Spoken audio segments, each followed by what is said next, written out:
17장 5절에서 10절까지의 말씀입니다. 누가복음 17장 5절에서 10절까지의 말씀입니다. 다 찾으셨으면 한 목소리로 하나님 우리에게 주신 말씀을 합독합니다. 시작. 사도들이 주께 여짜오되 우리에게 믿음을 더하소서 하니 주께서 이르시되 너희에게 겨자씨 하나일 만한 믿음이 있었더라면 이 뽕나무더러 뿌리가 뽑혀 바다에 심기어라 하였을 것이요 그것이 너희에게 순종하였으리라. 너희 중 누구에게 밭을 갈거나 양을 치거나 하는 종이 있어 밭에서 돌아오면 그더러 곧 와 앉아서 먹으라 말할 자가 있느냐? 도리어 그더러 내 먹을 것을 준비하고 띠를 띠고 내가 먹고 마시는 동안에 수종 들고 너는 그 위에 먹고 마시라 하지 않겠느냐? 명한 대로 하였다고 종에게 감사하겠느냐? 이와 같이 너희도 명령받은 것을 다 행한 후에 이르기를 우리는 무익한 종이라 우리의 하여야 할 일을 한 것뿐이라 할지니라. 아멘. 할렐루야. 어떤 일이 있든지 좋은 일이 있든 싫은 일이 있든 하나님을 더 의지하자라는 제목으로 하나님의 말씀 증거하겠습니다. 자, 예수님 제자들이 예수님을 따라다니다가 느낀 바가 있었습니다. 자신들에게 뭔가가 좀 부족하다 하는 것이었습니다. 자, 돈이 부족하다, 시간이 부족하다 이런 게 아니었지요. 자신들의 중심에 믿음이 부족하다는 것을 그들은 깨달았습니다. 자, 예수님을 따라다니면서 이 제자들이 예수님을 딱 보는데 예수님의 파워는 이 믿음에서 나오는 것만 같았고 또 믿음으로 모든 일들을 행하시는 것만 같았습니다. 그런데 이걸 옆에서 봐도 이게 뭔지 정확하게 알지를 못하겠는 겁니다. 여러분, 믿음이란 게 좀 그렇지 않습니까? 내가 좀 믿어보면 알 듯한데 또 애매하게 모르겠고 그런 상황에서 예수님과 주고받는 대화가 오늘 우리가 방금 읽었던 이 본문의 말씀입니다. 사랑하는 성도 여러분, 오늘 우리는 이 말씀을 통해서 믿음이 뭔가에 대한 본질 두 가지를 함께 살펴보려고 합니다. 자, 이 어려운 시대에 말세 때에 진짜 믿음을 누가 보겠느냐라고 주님께서 말씀하셨는데 오늘 이 말씀을 통해서 나의 믿음을 다시 한번 점검하고 진짜 주님이 찾으시는 믿음을 가지는 저와 여러분이 되기를 바랍니다. 자, 첫 번째 믿음은 질이다, 양이 아니다. 자, 첫 번째로 믿음은 양이 아니라 질입니다. 이것을 꼭 기억하시기를 바랍니다. 자, 제자들이 주님께 질문합니다. 5절에 사도들이 주께 묻는데 5절 말씀을 보십시오. 사도들이 주께 여짜오되 우리에게 믿음을 더하소서라고 예수님께 말을 하고 있습니다. 자, 이 질문, 왜 이런 질문이 나왔을까요? 자, 믿음을 더하소서라는 이 말은요, 내가 지금 믿음이 좀 남아 넘친다는 말입니까? 좀 모자란다는 말입니까? 믿음이 좀 모자란다라는 의미입니다. 자, 그러니까 이게 뭐냐면 믿음을 제자들은, 사도들은 양으로 생각하고 있다는 겁니다. 그래서 이 질문이 좀 잘못된 것입니다.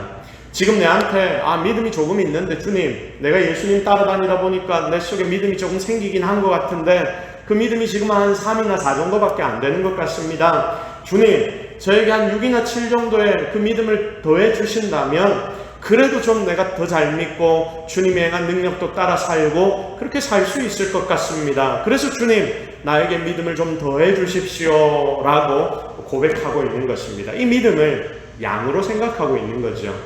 자, 보통 주님께서는 대화를 참 많이 하시는데 그게 성경에 많이 기록되어 있습니다. 그런데 주님께서 대화하시는 그 상황들을 잘 보면요, 틀려도 상대방이 이야기한, 제자들이 이야기한 내용들이 틀려도 주님은 틀렸다라고 바로 이야기를 잘 안 하십니다. 그냥 바른 답을 가르쳐 주실 때가 많습니다. 오늘도 그렇습니다. 양 늘려주세요, 이 제자들이 지금 이야기하고 있죠. 그러니까 예수님이 갑자기 6절 7절 말씀을 보시면 무슨 이야기를 합니까? 양에 관한 이야기는 안 하시고 양 중에서 제일 작은 거, 그 당시에 제일 작은 거의 대명사가 뭐였냐면 겨자씨였습니다. 겨자씨는 먼지만큼 작은 씨앗인데 여러분, 이 씨앗은 가장 작다는 것을 표현할 때 그 당시 유대인들이 많이 이야기했던 씨앗입니다. 그러니까 양 중에서 제일 작은 겨자씨, 먼지보다 작은 그 겨자씨를 가지고 와서 이것만 있으면 뽕나무가 뽑혀서 바다에 심길 거다라고 주님이 갑자기 말씀을 하시는 것입니다. 여러분, 주님의 답 굉장히 명확하지요. 뽕나무는 나무 자체가 크고 뿌리가 굉장히 깊습니다. 그런 나무를 뽑아서 바다에 심기우라 하면 그 말이 그대로 응답될 것이다. 여러분, 이렇게 주님이 말씀을 하시는데 지금 예수님이 정확한 포인트를 우리에게 가르쳐 주시는 것이죠. 제자들이 계속 양만 이야기하면서 주님, 나에게 좀 더 믿음을 채워주십시오 하니까 주님이 말씀하시기를, 믿음은 얘들아 양이 아니야. 너희 믿음의 질을 좀 높여야 돼. 겨자씨만한 눈에 보이지 않는 것 같은 믿음이 있다 하더라도 그것만으로도 괜찮아. 이것만 질이 높으면 괜찮아라고 말씀하십니다. 자, 그러면 여러분, 여기에서 질문이 하나 생기죠. 주님이 말씀하신 질 높은 믿음이 무엇인가? 이게 굉장히 중요합니다. 자, 여러분, 이렇게 쉽게 생각하시기를 바랍니다. 100% 순전한 하나님만 의지하고 신뢰하는 것. 여러분, 순도라는 게 있거든요. 순도. 이 순도, 딴 게 하나도 안 섞인 것, 100% 완전한 것. 그래서 믿음이란 게 이것저것 여기저기에다가 일을 많이 벌리고 뭔가 많이 하는 게 아니라 진짜 제대로 한 점에 집중해서 우리 하나님 아버지만 바라보고 하나님만 의지해보는 것이 제대로 된 믿음이라는 것입니다. 양은 결과로 나타납니다. 그래서 여러분, 신앙생활 할 때 이 신앙생활 자체를 결과로만 우리가 받아들이지 않기를 바랍니다. 기도를 열심히 했더니 하나님 응답해 주셨습니다. 열심히 기도했더니 우리 애들이 결혼을 했습니다. 기도했더니 취업이 잘 됐습니다. 사업이 너무 잘 되었습니다. 로또를 맞았습니다. 물론 하나님 이런 열매를 우리가 기도할 때 주십니다. 하나님은 주십니다. 그런데 우리는 이 열매들만 나열하고 바라보고 살아가면, 믿음 생활하면 절대로 안 된다는 것입니다. 왜냐하면 믿음은 무엇이기 때문에? 질이기 때문에. 질이 더 중요해져야 하는데 맨날 눈에 보이는 것들만 우리가 나열하고 그것만 쫓아 살다 보니까 지금 우리 믿음의 수준이 그 정도, 거기서 더 이상 자라지 않는다라는 거죠. 왜 이 시대를 살아가는 인생들의 믿음이 연약한가? 왜 이 지금 새 시대를 살아가는 우리 성도들의 믿음이 과거에 우리가 믿음을 가지고 살아왔던 믿음의 선배들보다 연약한지 고민해보면 답은 한 가지입니다. 자기 중심적이기 때문입니다. 예수를 믿지만, 예수 믿는 것도 여러분 왜 믿습니까? 내가 복받기 위해 예수 믿는 자들이 너무나 많습니다. 교회 와서 교회 많은 인맥들을 동원해서 내 사업이 잘 되고 내 장사가 잘 되기 위한 사람들도 생각보다 많습니다. 그러니 이런 기복적인 신앙들이 우리 속에 들어와서 이것이 마치 진짜 제대로 믿는 마냥 그렇게 생각하며 살아갈 때가 너무나 많다는 겁니다. 여러분, 그래서 세상을 살아가는 건 나이다. 우리가 세상을 살아가고 있지요. 그러니 하나님은 단지 나를 도우시는 분, 내가 사고치고 나면 하나님 앞에 나와 기도하면 내 사고친 그 뒷수습을 해주시는 분, 이 모든 게 다 내 중심이 되는 것입니다. 그러니 여러분, 순전합니까? 순전하지 못합니까? 내 믿음이 순전하지 못합니다. 그러니 절대로 질 높은 믿음이 안 되는 거예요. 그래서 하나님의 말씀이 떨어져도 그 말씀들이 내 속에서 1차적으로 필터링이 다 됩니다. 저거는 들을 만한 말씀이네. 이거는 아니야, 못 듣겠어. 이렇게 어떻게 살아? 이거는 나에게 하는 말씀이 아니야. 내 옆에 앉아있는 형제자매를 향한 말씀이야. 내 남편이 들어야 하는 말씀, 내 아내가 들어야 하는 말씀이야. 여러분, 이렇게 필터링이 되는 거지요. 여러분, 하나님의 말씀이면 다 받아들이는 게 진짜 믿음인데, 나도 모르게 세상을 살다가 내 판단, 내 기준으로 하나님의 말씀을 다 판단하고 내 마음대로 생각하며 살아가는 것입니다. 여러분, 순전함을 우리가 가져야 합니다. 완전함을 가져야 합니다. 겨자씨만큼 작은 믿음이라 하더라도 100%의 그 순도가 우리에게는 너무나 필요합니다. 성도 여러분, 말씀 한 구절이라 해도 순수하게 하나님의 말씀이라면 받아들이는 것, 이게 진짜 믿음인 줄로 믿으시기를 바랍니다. 사실 이게 더 넓지 않아도 괜찮습니다. 한 구절만 믿고 제대로 붙잡고 제대로 살아가기 시작해도 분명히 그 속에서 역사는 나타나기 때문입니다. 종교개혁을 한 루터, 여러분 다 아시지요? 루터가 종교개혁을 했는데 그는 단 한 구절의 말씀을 붙잡았습니다. 오직 의인은 믿음으로 말미암아 살리라. 여러분, 이 말씀이 그 중심에 남아서 종교개혁이라는 놀라운 역사가 바로 이 땅에 일어나게 되었던 것입니다. 지금 많은 성도들은 믿음을 양으로 생각합니다. 그러니 비교가 됩니다. 내가 저보다 좀 낫다. 내가 자보다 조금 더 수고했지, 내가 저 사람보다는 조금 더 헌신했지. 그런데 그러다 보니까 때로는 어떻게 되느냐, 내 믿음이 허황되고 공허하게 느껴질 때가 있습니다. 내가 한 건 많은 것 같은데 내가 진짜 뭐 한 거지? 그 속의 진리를 잘 모르겠더라는 겁니다. 그래서 한 구절이라도 제대로 믿고 제대로 외우고 제대로 우리가 이 말씀을 적용해야 합니다. 여러분, 이렇게 제대로 순종하기 시작하면 그렇게 살아보십시오. 아마 그때 여러분들의 삶에는 어마어마하게 놀라운 일들이 일어날 것입니다. 자, 오늘 5절부터 우리가 말씀을 살펴보았는데 사실 이 말씀의 배경은 4절입니다. 4절 말씀 한번 보실까요? 4절 말씀 한번 보십시오. 자, 만일 하루에 7번이라도 내게 죄를 짓고 7번 내게 돌아와서 내가 회개하노라 하거든 너는 어떻게 하라? 용서하라 라고 말씀하십니다.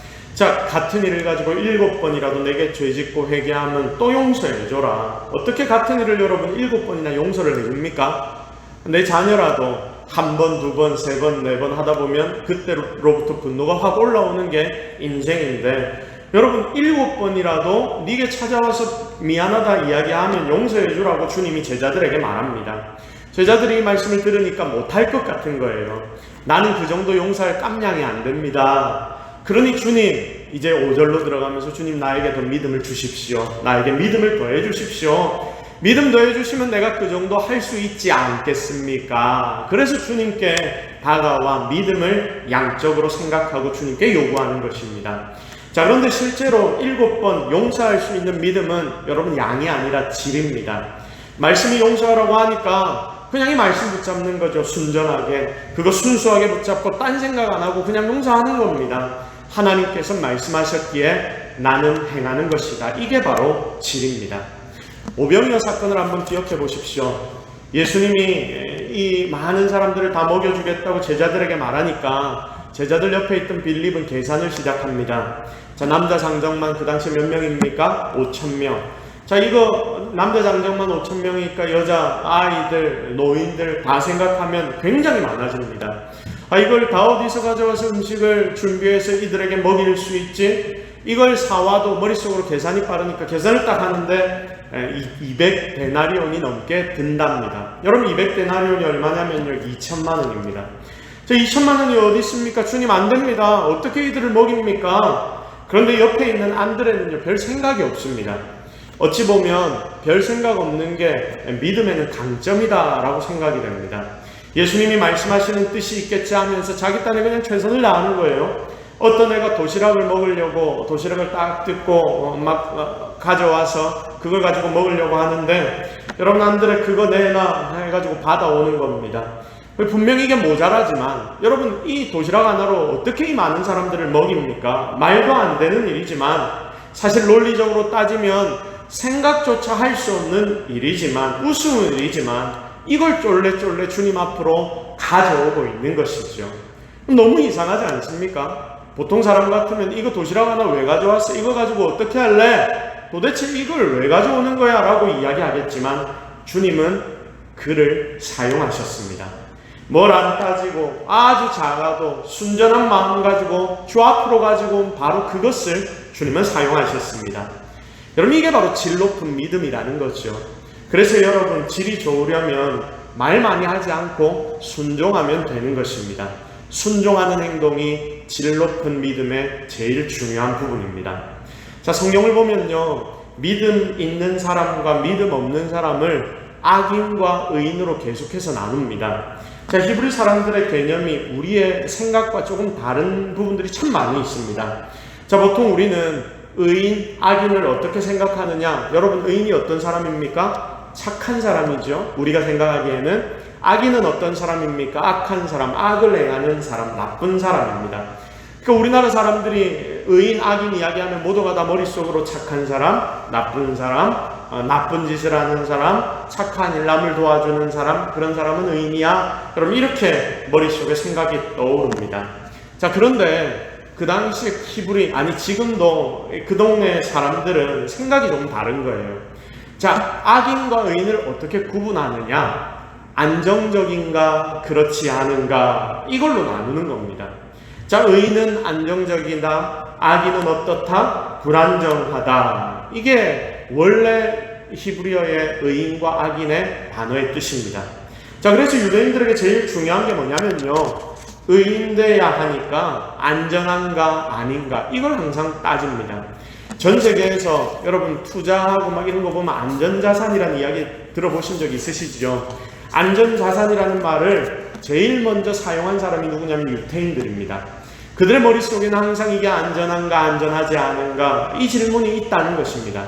고난을 많이 받아서 그들의 삶에 그 안전함을 추구하는 것이 생겼는지 모르겠지만 그들의 뿌리 속에는 항상 안전을 추구하는 마음이 있습니다. 이게 유대인 투자자들이 지금 세상에서 제일 성공하고 있지 않습니까? 그들이 성공하는 이유인지도 모르겠다 하는 생각이 들었습니다. 성경을 보십시오. 죄가 왜 나쁜 거냐? 여러분, 죄는 안전함을 깨는 것이기 때문입니다. 여러분, 죄의 원래 뜻, 헬라어 원래 뜻이 뭐라고 했습니까? 죄는 관역에서 벗어나는 것이 죄다. 여러분, 이 설명은 아마 여기저기서 많이 들어보셨을 것입니다. 유태인들의 개념 자체가 이렇게 굉장히 리얼하다는 거예요. 화살이 관역에서 벗어나 관역을 맞추지 않고 지 마음대로 날아가니까 여러분, 이게 죄라는 겁니다. 이게 죄. 그러니까 여러분 어떻습니까? 관역에 정확하게 화살이 꽂히면 그것은 안전할 터인데 관역에서 화살이 지 마음대로 막 다른 곳으로 날아가 버리니까 안전하지가 못합니다. 이사야서 57장 20절 말씀을 한번 보십시오. 다 같이 읽습니다. 시작. 그러나 악인은 평온함을 얻지 못하고 그 물이 진흙과 더러운 것을 늘 솟구쳐내는 요동하는 바다와 같으니라. 아멘. 악인은 무엇을 얻지 못하고 평온함을 얻지 못하고 안전함을 얻지 못하고 그리고 어떻습니까? 악인은 안전성이 없어서 요동하는 바다와 같다. 바다는 어떻습니까? 출렁출렁하는 거예요. 모든 악함의 표현이 이 유대인들에게는 바다, 바닷물, 물, 카이오스, 혼돈. 그래서 이 특징이 혼돈이 되는 것입니다. 자, 그러니까 보십시오. 하나님 앞에 선하다는 것은 어떤 의미입니까? 안전하다는 겁니다. 그래서 의인을 표현할 때 시편에서는 반석, 요새, 산성, 안전함을 계속해서 말씀합니다.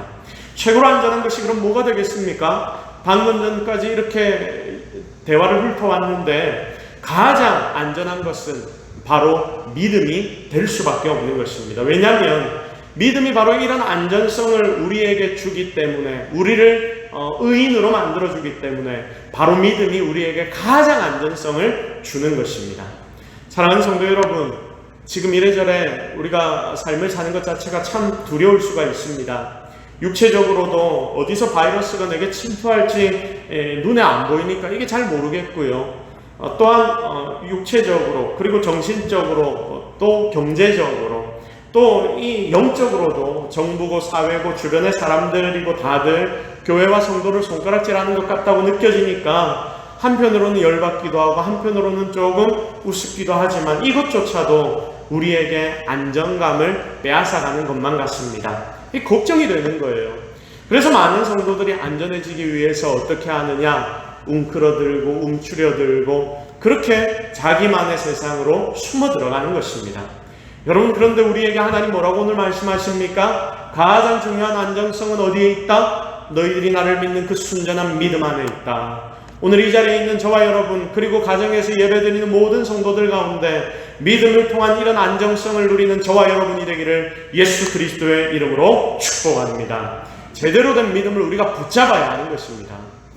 보통 세상 사람들은 이렇게 힘들고 어려운 상황이 되면 뭔가 다른 뭔가를 붙잡아서 그것에서 안전을 찾으려고 합니다. 그 대표적인 게 뭡니까? 돈이죠. 돈이 제일 우리에게 안전을 준다. 세상 사람들 그렇게 생각합니다.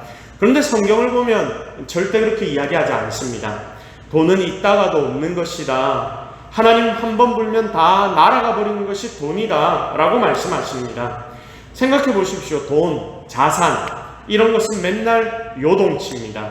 그때그때 바뀝니다. 지금 제일 이슈가 되었던 게 부동산이었고 지금 주식도 이슈가 되고 있지 않습니까? 부동산과 주식이 맨날 오른다 하니까 맨날 오른다 따라가다가 어느 순간 또 꼬꾸라지기 시작합니다. 얼마든지 이 돈이 많은 사람들, 그런 사람들은 이걸 가지고 장난을 칠 수가 있습니다. 그러니까 믿을 만한 게 아니더라는 것입니다. 그래서 우리가 투자하지 못하고 그냥 현금만 딱 내가 가지고 있는 것은 그래도 안전하지 않습니까? 이렇게 이야기할 수 있지만, 여러분 장롱에 돈을 한 2천만 원, 3천만 원 처박아 놓는다. 그러면 괜찮습니까? 돈 가치가 갑자기 막 오르기 시작하면요, 돈 가치가 막 그렇게 내려가 버리기 시작하면요, 그냥 도둑 맞는 것과 같이 내가 가지고 있던 돈의 가치가 다 떨어져 버리는 것입니다. 사단은 굉장히 똑똑합니다. 우리가 아무리 문을 꼭꼭 잠궈 놔도 다 걸어 넘어뜨릴 수 있습니다. 지금 제가 돈 이야기를 하는 이유가 뭐냐면요, 세상의 모든 이들이 의지하는 것의 대표가 돈 아닙니까? 이런 세상의 것 의지하는 게 어리석다, 그걸 말씀드리고 싶기 때문입니다. 그래서 하나님 우리에게 주신 것 있으면 우리가 이거 싸질머지고 갈 생각하지 말고 이걸 생명의 가치로 빨리빨리 바꾸어 나가야 합니다. 여러분 진짜 이게 지혜입니다. 내가 돈이 좀 있으면요, 옆 사람 사주고 나눠주고 헌신하고, 여러분 이렇게 헌신하는 것만 결국에는 나중에 남게 되기 때문입니다.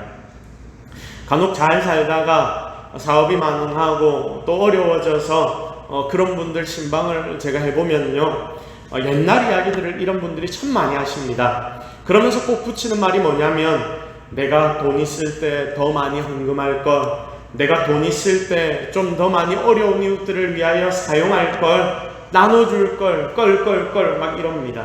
그런데 여러분, 있을 때 해야지 다 없어지고 난 뒤 이런 이야기 하면 그거 아무 쓸데없는 일이 되겠지요.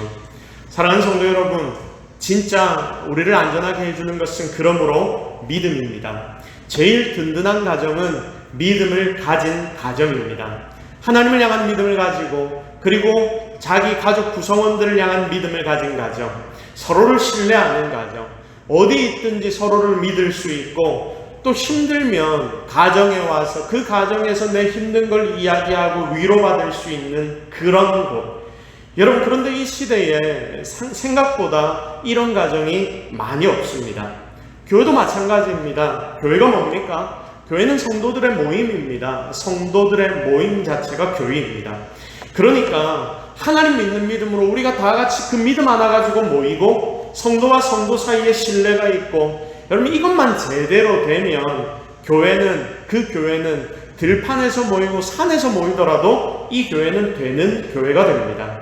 교회 건물이 아무리 좋으면 뭐합니까? 또 교회 재산이 아무리 많으면 뭐합니까? 보니까 교회가 돈 많이 쌓아놓으니 결국 그것 때문에 시험 들어서 맨날 싸우기만 하더라고요.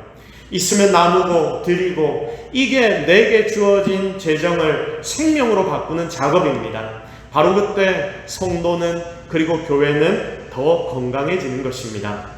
여러분, 우리의 믿음이 질 높은 믿음으로 바뀌어야 합니다. 사단은 우리 삶에 평탄을 줄 수도 있고요, 또 핍박을 줄 수도 있습니다. 물론 하나님이 다 허락하시니까 줄 수 있는 것이죠. 지금 이 시대를 관통하고 있는 코로나 사태도 하나님이 허락하셨으니 이런 일들이 분명히 있는 것입니다.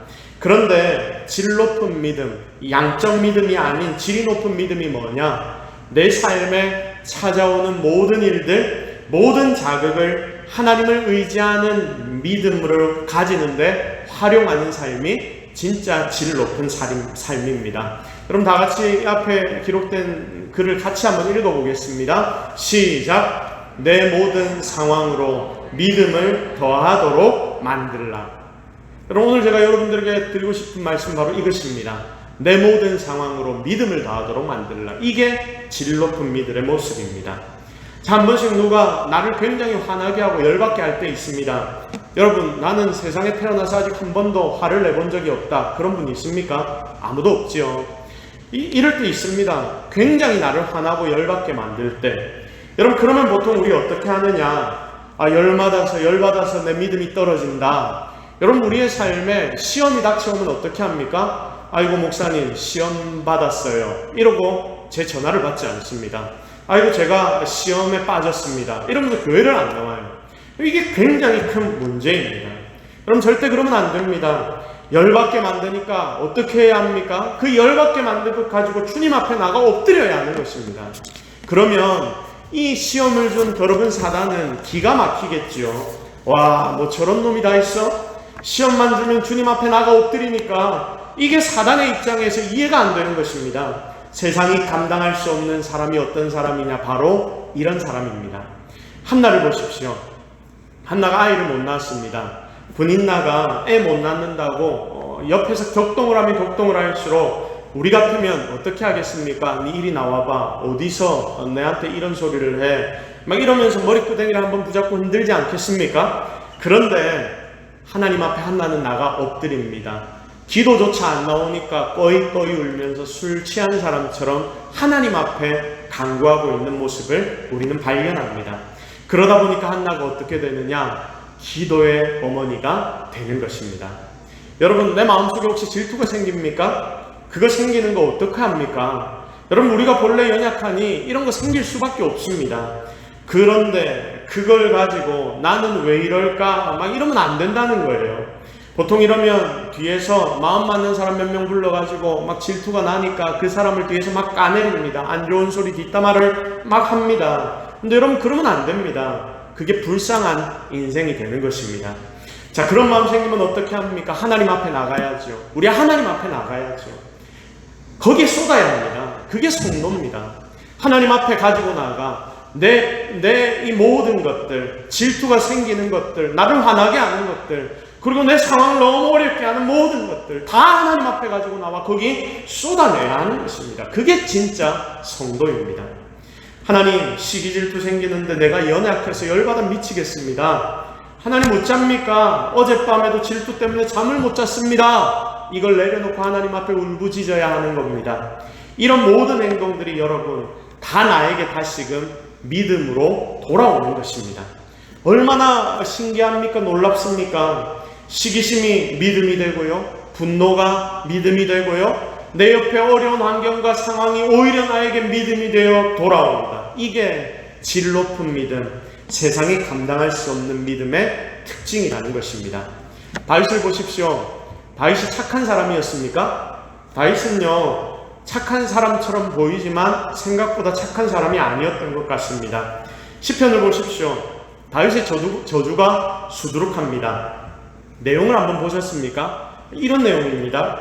그 아들들 빌어먹게 해주시고, 다들 노예로 팔려가게 해주시고, 개들이 그들의 시체를 핥게 해주시고. 제가 지금 앞에서 이 이야기들을 입에 담고 있는데 입에도 담기 힘든 내용들이 기록이 되어 있습니다. 이렇게 실컷 여러분 다윗이 어떻게 하냐면 열받으면 하나님 앞에 가서 실컷 기도하고 막 울고 이러고 난 뒤에 아침이 되면 세수를 딱 하고 나갑니다. 그리고 어떻게 합니까? 모든 것이 다 하나님의 은혜입니다. 여러분, 이게 다윗의 모습입니다. 그럼 말씀을 오해하는 사람들은요, 저주기도라고 해서 이 시편의 이런 부분들을 따와서 상대를 향해 이렇게 저주기도하라 이런 책도 만들더라고요. 이게 잘못된 해석이죠. 정신 나간 해석입니다. 이 시편들은 우리에게 무엇을 가르치려고 하느냐? 모든 어려움과 난관들, 내 삶에 일어나는 모든 일들을 무엇에 사용하라? 하나님을 의지하는 데 사용하라. 하나님을 믿는 믿음을 더욱더 세우는 데 사용하라. 굉장히 중요합니다. 여러분, 지금 나라 돌아가는 상황, 우리 주변에 일어나는 여러 가지 일들, 참 이해 안 될 부분들이 너무나 많습니다. 하나님, 이런데 어떻게 가만히 계십니까? 이런 기도가 내 속에서 나올 때도 있습니다.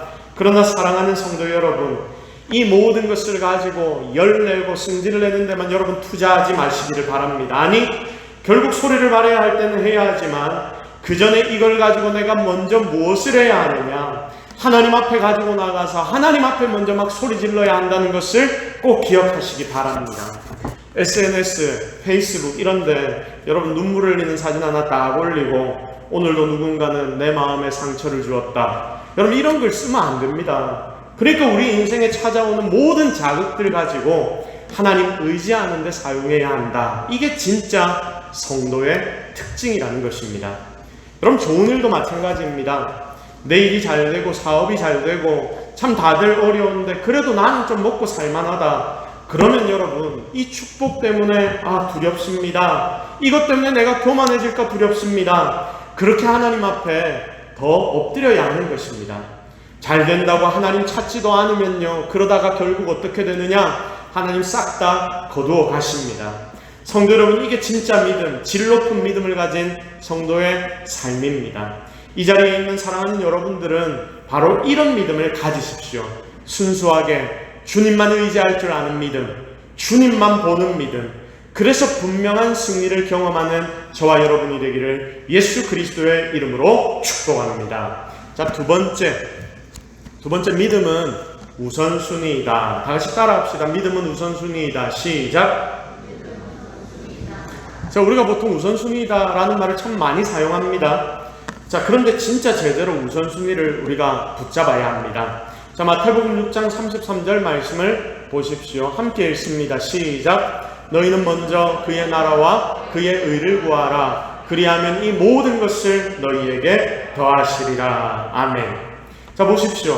너희는 먼저 무엇을 구하라? 그의 나라와 그의 의를 구하라. 그리하면 우리가 필요한 모든 것이 따라오게 될 것이다. 더불어 얻게 될 것이다. 여러분, 이렇게 주님이 우리에게 말씀하십니다. 자, 여러분, 이 말씀의 전반부와 후반부 뭐가 더 중요할까요? 그의 나라와 그의 의, 그리고 우리의 삶에 필요한 모든 것, 사실 이 두 개가 전부가 다 중요한 것입니다. 하나님 나라 중요하고 우리가 먹고 사는 것도 중요합니다. 그런데 성도라면요, 여러분, 응당 뭐를 먼저 선택해야 하는가, 그걸 알라고 주님이 오늘 우리에게 말씀하십니다. 먼저 무엇을 구하라? 그의 나라와 그의 의를 구하라. 자, 그리하면 나머지는 덤으로 내가 다 채워줄 것이다. 여러분, 이거 믿으십니까? 정말로 이거 믿습니까? 이거 믿고 살아가 정말 하나님의 나라와 의를 구하는 성도들이 되기를 주님의 이름으로 축복합니다. 자, 오늘 말씀의 9절과 10절 말씀을 보십시오. 9절 10절. 명한 대로 하였다고 종에게 감사하겠느냐? 이와 같이 너희도 명령받은 것을 다 행한 후에 이르기를 우리는 무익한 종이라 우리의 하여야 할 일을 한 것뿐이라 할지니라. 아멘. 종은요, 주인의 일을 먼저 합니다. 쉬지도 않고 밖에서 실컷 땀 흘리면서 일하고 와도 주인의 밥상을 차려주고 옆에서 허리띠를 딱 동이고 옆에 주인이 식사하는 걸 시종하는 게, 처음부터 끝까지 시종하는 게 종의 일이다. 그리고 그거 하고 나서도 심지어 내가 할 일 한 거니까 칭찬받을 생각조차 없는 것입니다. 이게 종이다라고 오늘 주님이 우리에게 말씀합니다. 여러분, 그런데 주님이 왜 이 말씀하실까요? 우리가 뭐이기 때문에? 종이기 때문에. 이 자리에 앉아있는 여러분들이 종이기 때문에 우리 주님이 이렇게 우리에게 말씀하시는 것입니다. 먼저 주님의 일하는 게 너희의 삶의 본질이야. 먼저 주를 향하여 따라 살아가는 게, 하나님의 나라와 하나님의 의를 구하는 게 네 삶의 본질이야. 여러분, 목사만 주의 일하는 것 아닙니다. 모두가 다, 이 자리에 앉아 예배하는 우리 모든 성도들, 성도라면 응당 모두가 다 주의 일을 행해야 하는 것입니다. 성경을 보면 악인을 하나님 없다 하는 자, 하나님의 주권을 거부하는 자라고 표현합니다. 자, 악인은 주님의 없다 하는 자, 반대로 의인은 하나님을 의지하는 자. 그래서 아까 말씀드렸듯이 의인은 안전합니다. 여러분, 선악은 하나님 중심입니다. 이걸 꼭 기억하십시오. 우리가 세상 살면서 헷갈리지 않아야 하는 부분이 바로 이겁니다. 자, 그러면 제가 질문 하나 드릴게요. 인본주의, 우리가 이야기를 많이 하는데 인본주의는 선입니까? 악입니까? 과감하게 대답하셔도 괜찮습니다. 인본주의는 성경이 볼 때 악입니다. 자, 휴머니스트 이런 이야기 하죠. 이런 사람들 참 인간답다. 사람을 너무 사랑하는 것 같고, 그리고 인간의 권리, 사람이 최고야. 사람이 주인 되어야 해. 참 매력적인 사람들이 많습니다. 인간적으로 보면요, 굉장히 끌릴 때도 있습니다. 그런데 여러분, 여기까지는 좋은데 그 뿌리가 뭔지를 우리는 성도이기 때문에 바로 알아야 합니다. 그 뿌리에는요, 인간밖에 없습니다.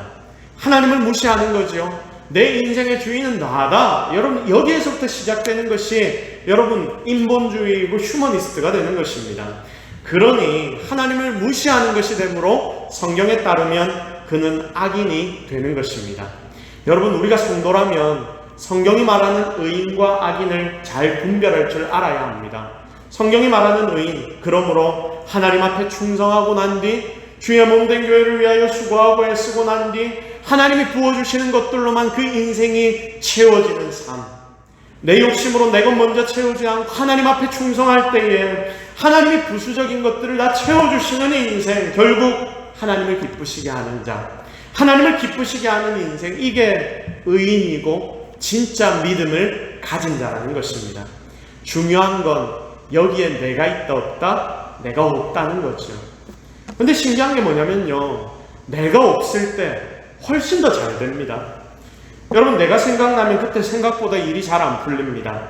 자, 바둑이나 장기를 주변에 뜰 때 옆에서 두 명이 뜨고 있는 것을 보고 훈수를 뜨지요. 훈수를 뜰 때는 참 신기하게도 판이 너무 잘 보이는 거예요. 지금 이 친구가 이걸 돌리면 바로 이길 수 있겠구나. 그러면 저 친구가 이걸 막아야 되겠구나. 막 이게 보이니까 뭔가 옆에서 이야기를 해주고 싶어서 막 입이 막 열리는 거예요.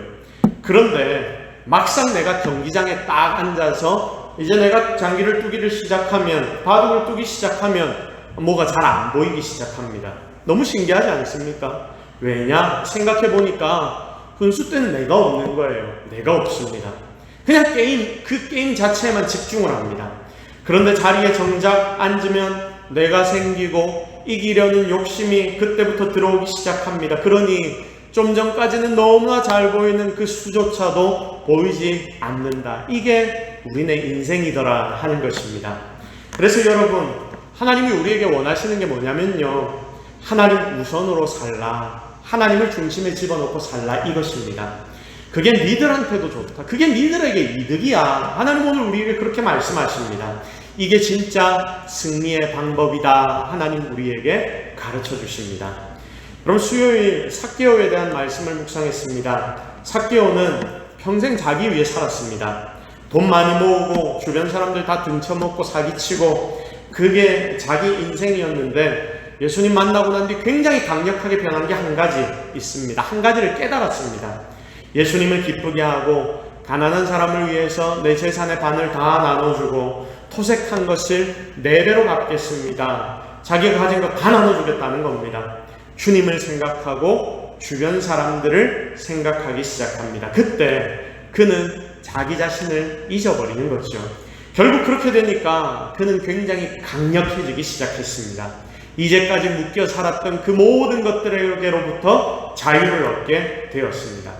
사랑하는 여러분, 믿음이 과연 무엇입니까? 믿음은 이제까지 우선순위가 나에게 있었는데, 여러분, 그래서 내가 행복해야 되고 내가 잘나야 되고 내가 잘 돼야 되고 내가 이러다가 이제는 하나님이 우선이 되는 삶, 그것이 바로 믿음입니다.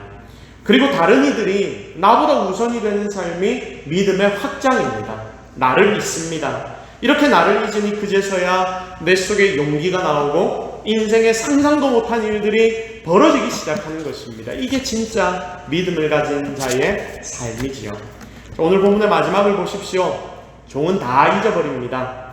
충성 다하고 기대도 안 합니다. 나를 좀 알아주겠지 주인이. 여러분, 이런 기대조차도 안 합니다.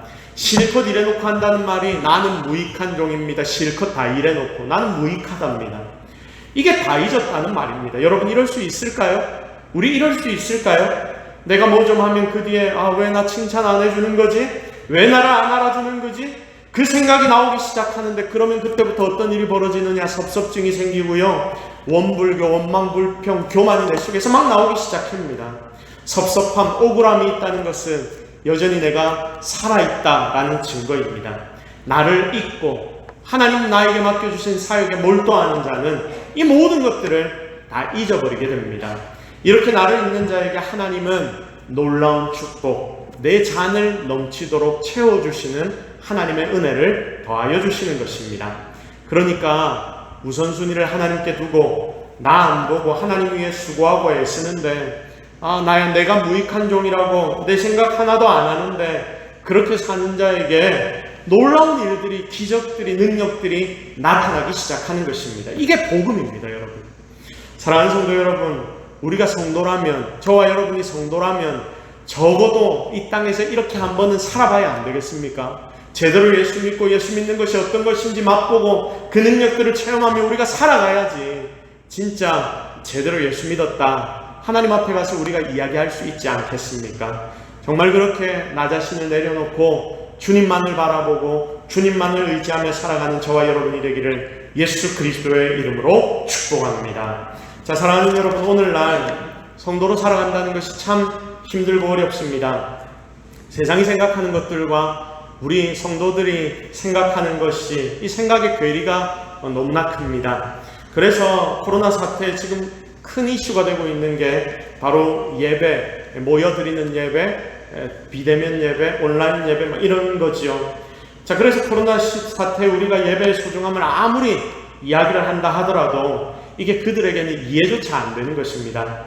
여기서부터 괴리감이 생기고 문제가 생기고 그래서 어려움들이 생기는 것입니다. 이때 우리는 어떤 자세를 취해야 합니까? 방금까지 살폈던 것처럼 여러분 중심의 우선순위를 제일 먼저 생각하십시오. 하나님께 우선순위를 둬야 합니다. 최선을 다해 하나님이 원하시는 것이 뭔지를 고민하고, 그리고 지금 우리는 그것만을 생각해야 합니다. 결국 하나님은 가장 바른 길을 우리가 그렇게 고민할 때에 보여주실 것입니다. 우리 속의 모든 실수는 여러분 최대한 제하십시오. 없애십시오. 세상 가운데 빛과 소금이 된다는 것은 우리가 제대로 하나님 말씀 따라 살아간다는 의미입니다. 그것 제대로 살지도 않고 내 중심, 내 이익대로 세상 다 살고, 여러분 이런 주장들 막 말하다 보니까 세상은 우리를 향해서 지들 잘 하는 것도 없으면서 뭐 이런 거 주장하냐, 악의 축이다, 이 정도 이야기까지 지금 나오고 있더라고요. 그럼 너무나 안타까운 현실 아닙니까? 여러분 이 시간 우리 자신을 잘 내려놓고 하나님 앞에 우선순위를 두고 내 삶의 중심을 하나님 앞에 놓아서 우리의 삶을 하나씩 바꿔나가기를 바랍니다. 그래야 진정 믿음 가진 성도로 승리하는 저와 여러분이 되기를 주님의 이름으로 축복합니다. 자, 질 높은 믿음 가지십시오. 철저하게 우선순위 하나님께 두십시오. 우리는 천국 사모하는 자들입니다. 코로나 때문에 너무 두려워하지 마십시오. 하나님이 우리를 지키시고 보호하실 것입니다. 우리 함께 말씀 붙잡고 기도하겠습니다. 자, 우리 말씀을 놓고 기도합시다. 하나님 나에게 주신 음성이 있다면 그것 붙잡고 기도하겠습니다. 각자에게 주시는 그 하나님의 음성을 우리가 잘 듣고 하나님이 나에게 요구하시는 것 이 시간 기도로 올려드리도록 하겠습니다. 다 같이 기도하겠습니다. 하나님